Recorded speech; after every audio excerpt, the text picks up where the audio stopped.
e potrai versare il tuo contributo volontario direttamente online. Potrai donare con ogni tipo di carta di credito, anche prepagata. Ti aspettiamo online su radiolibertà.net. Sostieni la tua radio con il tuo contributo volontario. Radio Libertà. La tua radio. Diamo voce alla nostra gente.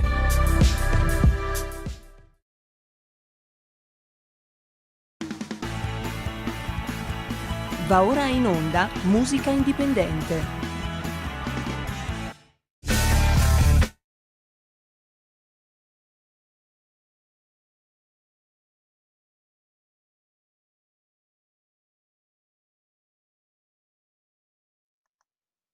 Buongiorno a tutti, eccoci qua, siamo ritornati nel nostro programma musicale, Musica Indipendente. Oggi avremo un ospite che già conoscete, parleremo di musica, di economia e presenteremo anche diversi brani che proprio in questi giorni hanno visto la pubblicazione su alcune playlist, su alcune compilation. E, e quindi Federico, volevo sapere se abbiamo già con noi l'ospite. Abbiamo sì con noi l'ospite. Perfetto, quindi possiamo già introdurre l'economista Vincenzo Somma e parleremo oggi di cosa parleremo oggi, Vincenzo? Di inflazione. Innanzitutto buongiorno a te e buongiorno a tutti i radioascoltatori. Inflazione, l'aumento dei prezzi. Proprio oggi dovrebbero essere varate delle misure per contenere il caro bollette, però questa è solo una componente di un aspetto più generale che riguarda l'aumento dei prezzi e che impoverisce tutti. Adesso ne parleremo. Bene, allora io intanto introduco quello che sarà poi il tema invece della trasmissione di oggi, che sarà appunto dopo la tua introduzione, dopo la tua prima parte del programma. Parleremo di musica, parleremo del Festival di Sanremo che è finito, parleremo del Festival di San Marino che invece è proprio domani, e quindi di tante novità che stanno attraversando la scena musicale italiana e che incuriosiscono maggiormente per la partecipazione di alcuni artisti, tra i quali Achille Lauro, Ivana Spagna, Valerio Scano, De Cedos e Alberto Forzi e quant'altro. Ma ritorniamo al mondo musicale che in qualche modo vive anch'esso di inflazioni, di momenti statici, di momenti violenti, di venti che arrivano dall'est e in qualche modo determinano anche delle difficoltà economiche che non è solamente nel mondo reale dell'economia, ma anche nel mondo della musica, dell'arte, della pittura in generale. E quindi allora torniamo a te, Vincenzo, e torniamo a parlare appunto di inflazione. Perfetto, diamo solo un paio di numeri. In Italia l'ultimo dato sull'inflazione, un dato preliminare, vedeva l'aumento dei prezzi al 4,8% anno. Questo significa che rispetto a un anno fa i prezzi sono, mediamente parlando, aumentati del 4,8%. È altissimo. C'è chi sta peggio di noi, il resto dell'Europa, dove l'inflazione è arrivata al 5,3%. Nel Regno Unito è al 5,5%, negli Stati Uniti è al 7,5%. È tantissimo. Per esempio per gli Stati Uniti un'inflazione a questo livello non si vede da 40 anni. Ora, cosa ha scatenato questo aumento dei prezzi? Giornalisti, gli economisti, le autorità monetarie, dopo magari spiego, che sostanzialmente è la BCE o la Fed, la Banca Centrale Europea, e la Banca Centrale degli Stati Uniti. Dicono che è stata la componente energetica, che è vero, quindi l'aumento dei prezzi del gas e del petrolio sono schizzati alle stelle e hanno fatto salire il valore del paniere sul quale si misura l'inflazione. Ma detto così, che è stata la componente energetica, suona un po' come un disimpegno e probabilmente anche il voler dare la colpa a qualcun altro. Questa componente energetica sta costringendo, quindi il famoso, che poi noi vediamo ogni momento nel caro bollette, sta costringendo piccole e medie aziende a chiudere. E questo è gravissimo, si impoverisce quell'azienda, si impoveriscono drammaticamente tutti i lavoratori che appunto sono impiegati in quell'azienda, ma non solo, si impoverisce il sistema economico, impoverisce l'Italia. Per esempio l'ARERA, che è l'autorità del controllo dei servizi elettrici, idrici e del gas, ha fatto un conto e dice che il caro bollette del 2022 sarà di circa 800 euro a famiglia. È troppo. Quindi noi quest'anno avremo meno soldi da investire, parlo di famiglie, meno soldi da investire sul mondo dell'arte, della condivisione, dell'informazione, della musica in generale. Già era il settore molto in crisi e quindi può peggiorare ulteriormente. Immagino di sì. Una cosa che mi rende molto così un po' triste e anche mi indigna è sempre che famosi economisti come me, i miei colleghi, giornalisti economici, le autorità monetarie di nuovo, etichettano il fenomeno come transitorio. Per esempio la nostra BCE, la banca centrale, quella che ha rilevato alcune funzioni che aveva la Banca d'Italia, ci dicono che già nel corso di quest'anno l'inflazione scenderà.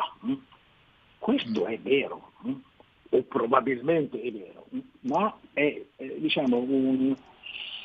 denota una profonda malafede.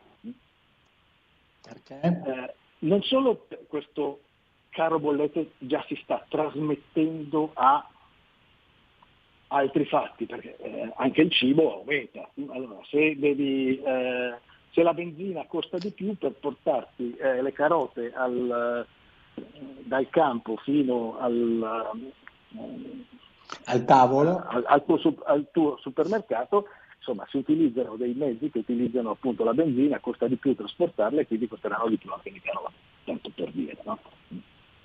L'inflazione impoverisce tutti e la povertà non è transitoria, quella lì rimane. Volevo farti un esempio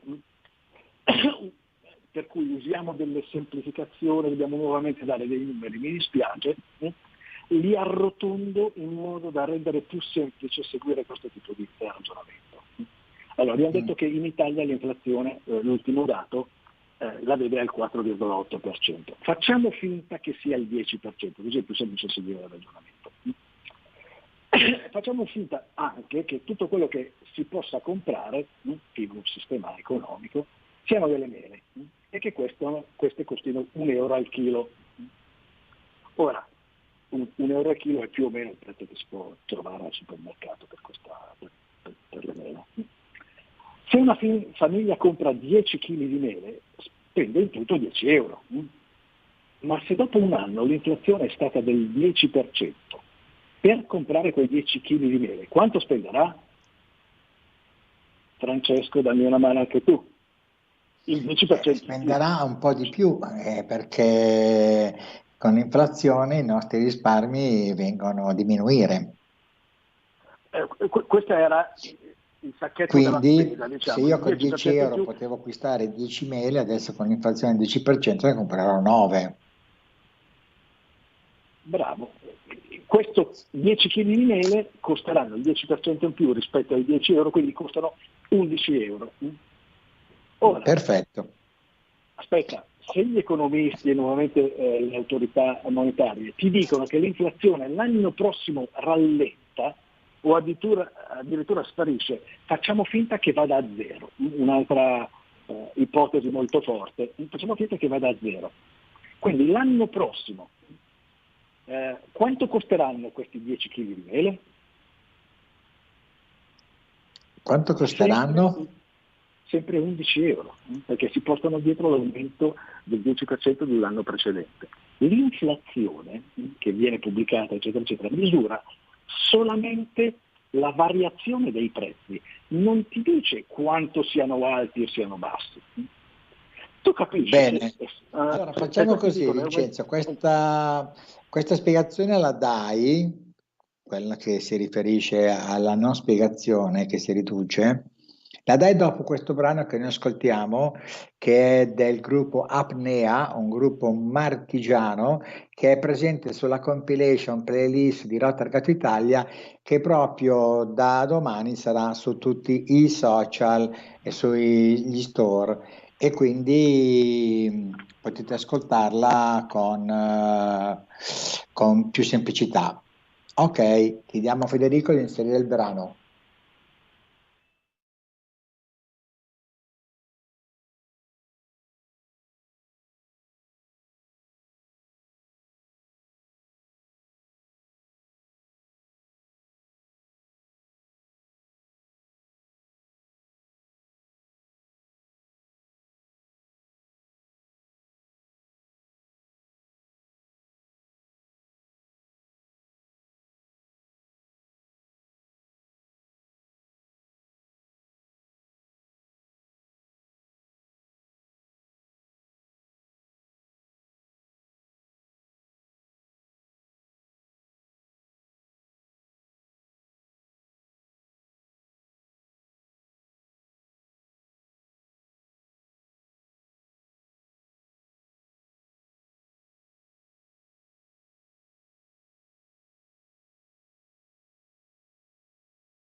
Bene, ritorniamo in onda, abbiamo sempre con noi il nostro ospite, che parliamo di inflazione, parliamo anche di alimentazione.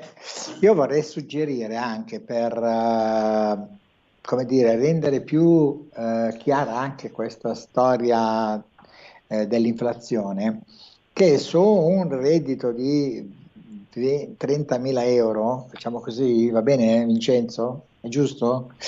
Se abbiamo 30.000 euro e c'è un'inflazione del 5%, l'anno successivo noi abbiamo 1.500 euro da spendere in meno, e quindi vuol dire che ci pappa una vacanza, una bella vacanza. Quindi stiamo sempre attenti a quello che dicono gli economisti, soprattutto quelli qualificati, perché fa parte della nostra vita essere informati sull'economia, come ascoltare le buone canzoni, come leggersi un bel libro. Se poi uno non è attento alle belle canzoni, non è attento al bel libro, non è attento all'economia, alla fine si ritrova in un asfaltato, perché non ha le informazioni sufficienti e quindi non ha le basi per capire e comprendere in che mondo è. È così, Vincenzo? L'ho messo giù dura?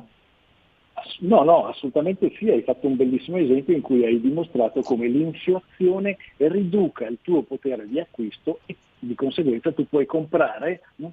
I soldi rimangono gli stessi, ma puoi comprare meno cose. E questo l'inflazione impatta soprattutto sui lavoratori dipendenti che non si sono visti aumentare lo stipendio, i pensionati che non si sono visti aumentare la pensione. È una cosa estremamente grave, e ripeto, quando trovo che le autorità monetarie siano in malafede, perché ti dicono tanto il fenomeno si ridurrà, l'inflazione è destinata a scendere, ma il livello dei prezzi è rimasto elevato. Questo non colpisce solo i consumatori in sé, e colpisce anche i risparmiatori. Perché? Supponiamo che uno dopo una vita di sacrifici si è messo via il suo capitale, è andato in pensione, gli è andata la liquidazione, torno a un esempio con un numero tondo, un'inflazione al 10%, aveva 100.000 euro sul conto corrente, dopo un anno praticamente quei soldi valgono come se fossero 90.000 euro. È grave questo. È molto grave, certo, e quindi a maggior ragione essere informati proprio sulle cose che ci coinvolgono direttamente è fondamentale, cioè, perché questa, come dire, ci dà appunto la dimensione della realtà. Allora, mi dice Federico che c'è un ascoltatore per noi. Sentiamo cosa chiede questo ascoltatore. Buongiorno. Pronto? Buongiorno. Sì, buongiorno. Senta, sono Ermanno. Io volevo dire una cosa, premesso che tutto quello che succede diciamo in economia, no? Negli Stati Uniti là precedono quello che poi arriverà qui, come sempre. Se gli Stati Uniti hanno il 7,5% di inflazione attualmente, non si può dire che sono dovuti all'energia che viene a mancare, perché loro ce l'hanno l'energia, hanno il petrolio, hanno il gas, quindi non è quello. Allora quando arriverà qui, altro che 7,5%, che sarà molto di più l'inflazione. Non so se mi sono spiegato bene. Secondo me noi spiegato benissimo, posso solo dire, facciamo gli scongiuri, che veramente non sia così. Perché se arriviamo in un contesto in cui l'inflazione è al 7,5%, contesto euro in cui l'inflazione è al 7,5% al 10%, abbiamo un sistema economico così fragile che difficilmente potremo reggere il colpo. L'ha detto anche lei, Armando, mi sembra gravissimo questo. Quindi noi correremo il rischio di fare un default? Guarda, questo è tutto un altro aspetto. Per esempio, io prima parlavo... Ermano è sempre in linea, sì, giusto? Sì, bene, parlavo delle autorità monetarie. Ok, grazie Federico. Le autorità monetarie e la Lagarde, che in quanto governatore della BCE, presidente della BCE, avrebbe potuto rialzare i tassi di interesse. I tassi di interesse aiutano a contenere il surriscaldamento dell'economia. Sempre in economia non è che ci sono delle scelte chiare e precise, non è proprio così matematico, non è una scienza esatta, di conseguenza ci sono dei motivi anche per cui non hanno fatto questa scelta. Ce n'è anche un altro che nessuno dice, è che un'inflazione elevata aiuta il debitore. Allora, l'Italia è estremamente indebitata. A seguito della pandemia è stato varato in tutta Europa dei piani di sostegno, noi lo chiamiamo PNRR, quindi tutti i paesi della zona euro si sono enormemente indebitati. L'inflazione aiuta a tosare quel debito, quindi lo rende più leggero. Fa comodo l'inflazione. Fa comodo? Quindi in qualche modo a volte può ritornare utile. Ad esempio, se io acquisto qualcosa e lo pago con un prestito variabile, il mio investimento potrebbe essere positivo. Se lo fai a tasso variabile magari non è proprio la cosa migliore da fare, perché in genere i tassi variabili in un contesto inflattivo i tassi aumentano e aumenta anche il costo del tuo prestito. Però in generale il prestito si riduce perché la moneta perde di valore. Quindi rispettare quel debito, pagare le rate, eccetera, eccetera, diventa via via più leggero. Ma tu che ti sei indebitato, Sì. quelli che ti li hanno prestati, i soldi, Sì. godono di un altro, sono dall'altra parte e di conseguenza hanno degli effetti speculari al tuo. Quindi in un contesto economico in cui il paese è straindebitato, far correre l'inflazione aiuta quel debito, però come abbiamo detto prima ci sono le famiglie di lavoratori e di pensionati che pagano duramente questo prezzo. Se poi, come facciamo l'esempio di una persona che è andata in pensione, ha investito la propria liquidazione e in qualche modo magari in titoli di Stato, vede il valore di questi titoli di Stato via via ridimensionarsi. Bisogna fare molta attenzione su queste cose qui e le autorità monetarie dovrebbero prendere questo contesto con maggiore serietà. Negli Stati Uniti mi pare che lo stiano facendo perché infatti si parla di una serie di aumenti dei tassi di interesse da qui a fine dell'anno, qualcuno arriva a ipotizzare che saranno addirittura 5. Qui si è detto ma vediamo a marzo come vanno le cose. Vedremo. Quindi a marzo di quest'anno avremo delle prime risposte. Speriamo, perché non è detto. Beh, dai, allora questa è l'occasione per risentirci ancora in un prossimo appuntamento di musica indipendente con l'economista Vincenzo Somma, che è sempre molto gentile e disponibile a partecipare alla nostra trasmissione Musica Indipendente. Lo Io faccio con saluto piacere. Vincenzo e invito la regia a mettere un brano dei Capatosta con la canzone A Capa Mia, proprio per sottolineare come a volte non ascoltando gli altri succedono i patatrack e loro, i Capatosta che arrivano dalla campagna tra Salerno e Napoli, propongono una musica che è molto vicina a quella che si usava negli anni 90 nei centri sociali delle posse, una sorta di caleidoscopio del rock, del blues, un approccio anche un po' combat, ma noi oggi parleremo appunto della musica indipendente, parleremo del Rock Targato Italia, che proprio in questi giorni pubblica la sua annuale playlist ed è una playlist bella dura, bella tosta, di energia, di eclettismo musicale e una voglia anche di mischiare le carte e non stare mai fermi.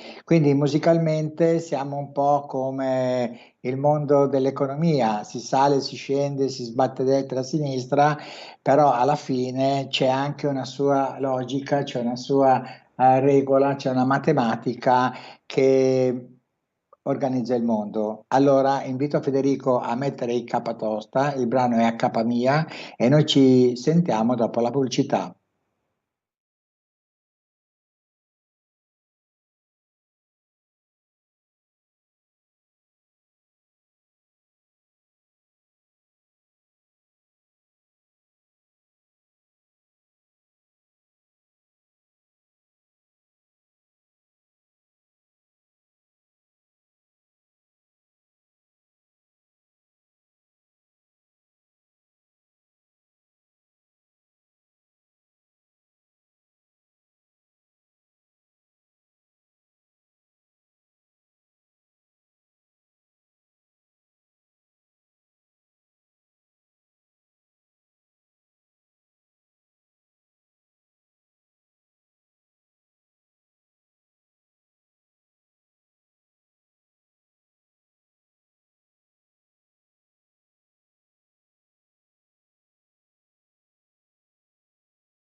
Stai ascoltando Radio Libertà. la tua voce libera, senza filtri né censura. La tua radio. Il mondo di Tarkus. Gabriele Manzini e Sandro Roda in un viaggio attraverso la storia della musica progressive dalla nascita alle nuove contaminazioni. Ogni sabato dalle 21:30. La tua radio. Stai ascoltando Radio Libertà, la tua voce libera, senza filtri né censure, la tua radio.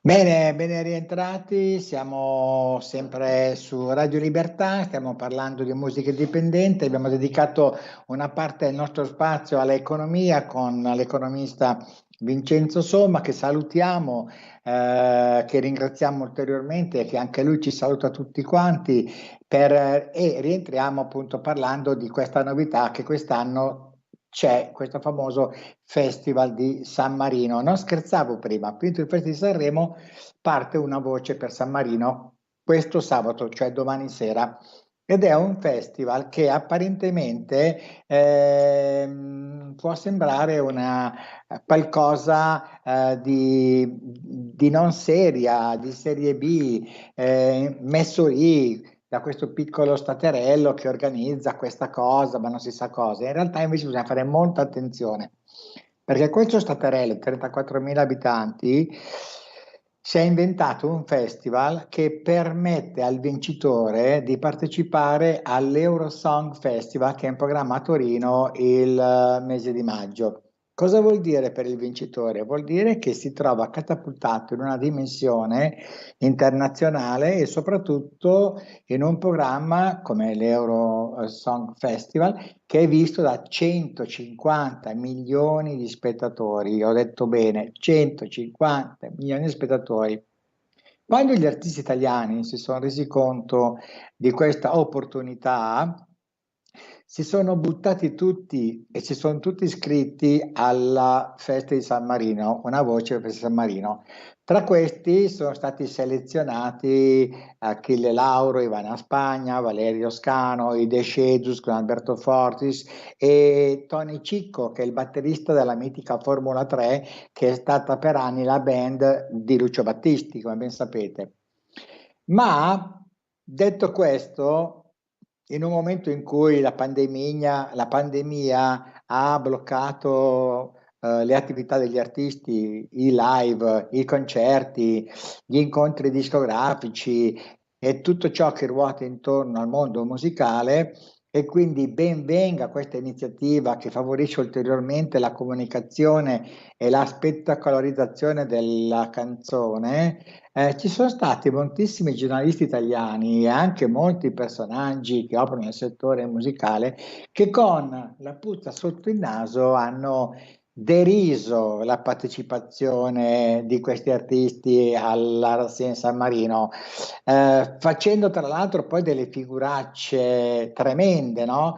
Come ad esempio il responsabile del settore della festa alla musica del Comune di Milano, Luca De Gennaro, che nel suo post derideva il fatto che molti artisti partecipano a questa iniziativa nella speranza di rifarsi su Sanremo, che questa iniziativa faceva un po' sorridere. Ecco, nessuno si è reso conto invece del grande valore, come dire, musicale e della grande spettacolarizzazione che questa iniziativa può dare.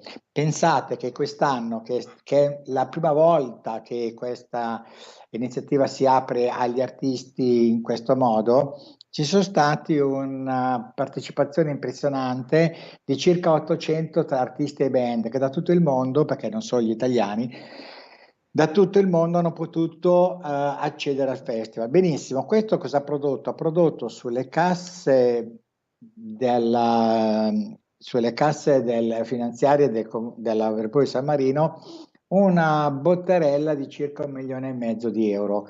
Allora, hanno lavorato i ristoratori, hanno lavorato gli albergatori, hanno lavorato i musei, hanno lavorato i musicisti, hanno lavorato i fonici, e tutto questo nel giro di una settimana, da una settimana al mese e mezzo, a secondo dei settori in cui uno partecipava, attraverso seminari, workshop o solamente eventi musicali.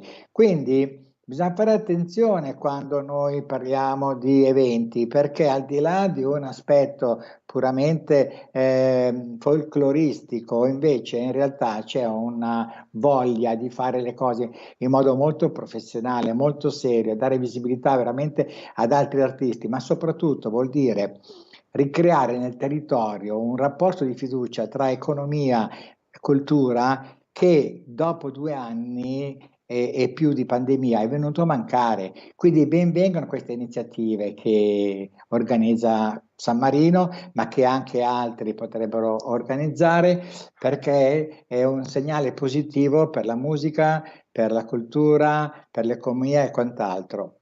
Quindi detto questo, senza fare comunque ulteriori polemiche, diciamo grazie alla Repubblica di San Marino, che ha portato moltissimi artisti italiani in gara, e domani sera la si può vedere sulla rete naturalmente nazionale della Repubblica di San Marino, ma anche sui social, questo festival di cui vi sto parlando e che ha come protagonisti Achille Lauro, Alberto Fortis, Ivana Spagna, Valerio Scagno, Faustini, un artista bresciano, e tanti altri artisti emergenti che sono stati selezionati da una giuria altamente qualificata.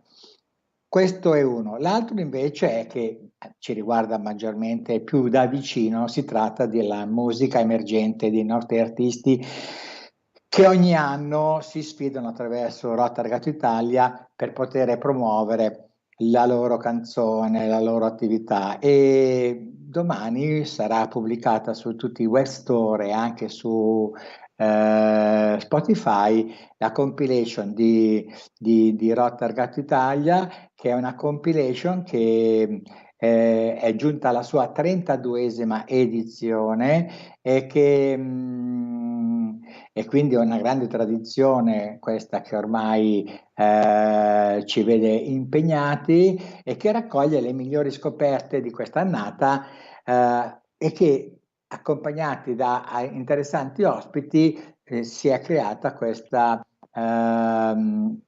forte, come dire, liaison tra passato e tradizione, che troverete proprio sulla compilation di Rotargat Italia. Vi ricordo che Rotargat Italia è nato nell'87 e che quindi giunge alla sua 32esima edizione, e che nonostante i 1000 problemi uniti all'impossibilità di suonare dal vivo, nel 2021 è stata realizzata attraverso i social e quindi in streaming, e bisogna dire che ha ottenuto anche lì un grosso successo. La partecipazione delle band è stata numerosa e la realizzazione della compilation è altrettanto una storia da seguire. Quindi adesso, dopo aver sentito una delle band in programma, che erano i Capatosta, nella chiusura della prima parte del nostro programma, vi propongo un brano delicatissimo di un artista particolare, una ragazza di Bologna che vive in Francia, canta in inglese, ma la canzone è molto seducente e intrigante, e si avvicina alle sonorità contemporanee che vanno molto di moda in Europa. Il brano è Blind, l'artista è Jin Suji.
Eccoci, rientriamo. Il brano era Blind, l'artista è Jin Suji e come avete capito si parla di una canzone minimalismo sonoro, atmosfere crepuscolari, una certa teatralità e un fascino da fiaba, tanto ipnotica quanto gotica.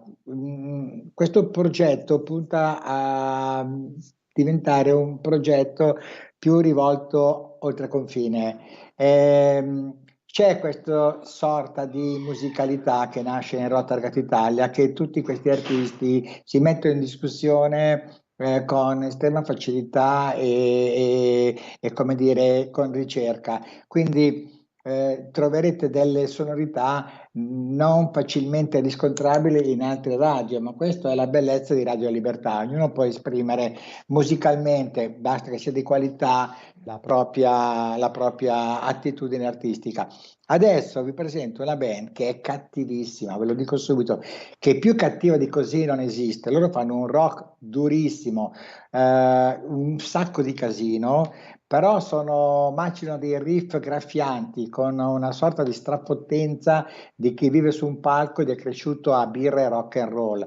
Sono divertenti, sono sfalciati, loro sono proprio i vincitori dell'ultima edizione di Rotterdam Italia. Sono capitanati da Arianna, la chitarrista che ha 26 anni, una straordinaria chitarrista, e da un batterista che è Antonio, che è altrettanto valido. Pensate, con tutto il casino che andrete ad ascoltare, loro sono solamente in due. Quindi ascoltatevi Circus Punk con il brano Messico.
Eccoci, ritornati dopo questa cattivissima canzone. Ricordate, va detto, va sottolineato, va specificato che quando si parla di cattivissimi, di suoni durissimi e quant'altro, sono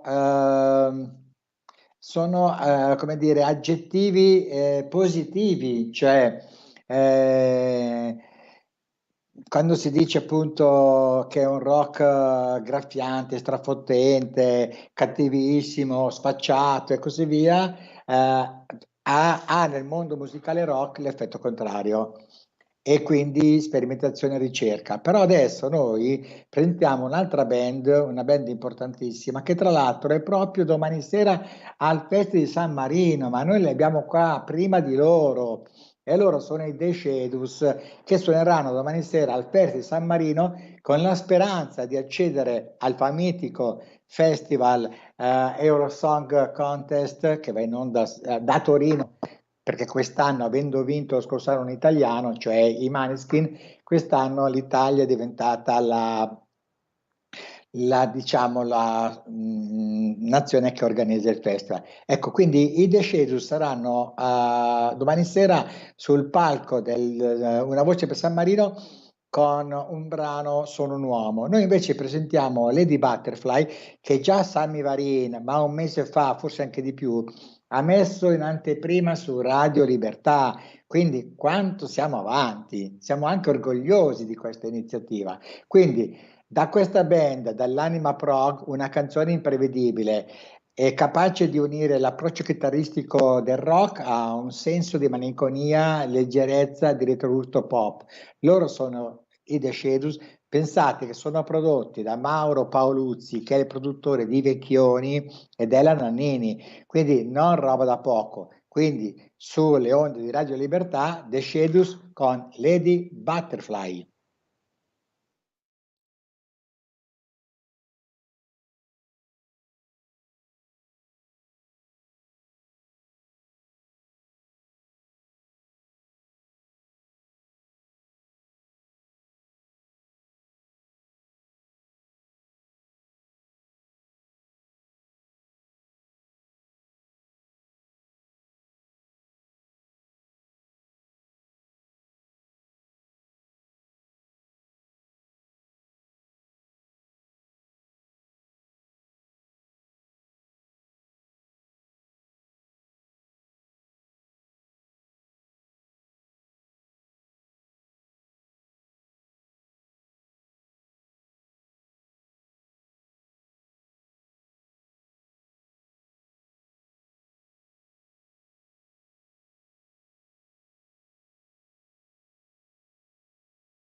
Bene, loro erano i Decedus, quindi domani sera avete l'opportunità di vederli sul palco del Festival di San Marino, e con loro suoneranno insieme due storici artisti musicisti italiani, Alberto Fortis, l'incredibile cantautore di Domodossola, e poi accompagnerà Tony Cicco, che è il batterista della Formula 3.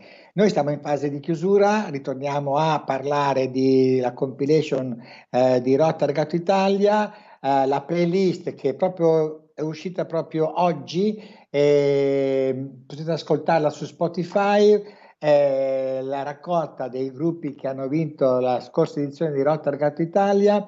Chiudiamo con un artista che voi già conoscete, perché su Radio Libertà si è sempre primi anche in queste cose qua, e quindi quando ascolterete il nostro Andrea Dieci vi ricorderete del brano. Il brano è Mary Love ed è una canzone d'amore sognante, come una sorta di ninna nanna, leggera come i ricordi più dolci dell'adolescenza e fresca come un temporale che rompe la calura di una giornata estiva. Mi sento anche poeta. Andrea Dieci, Mary Love.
Bene, allora vi saluto, siamo alla chiusura di questo nostro programma, che spero che sia piaciuto, perché è stato fatto veramente con il cuore, con la voglia di segnalare novità che altre radio non trasmettono. Noi insisteremo, il nostro programma sta avendo anche molto successo anche sui social. Pubblicheremo a breve anche sulle nostre pagine le playlist che saranno dedicate alla radio, a Radio Libertà, e che dire, ci vediamo, ci sentiamo la prossima settimana. Ringrazio Federico per la gentilissima collaborazione alla regia, e il nostro ospite Vincenzo Somma. A tutti quanti un buon ascolto e domani sera vedetevi il festival Una Voce per San Marino con degli artisti veramente interessanti. Ciao a tutti e belle cose. Ciao ciao. Avete ascoltato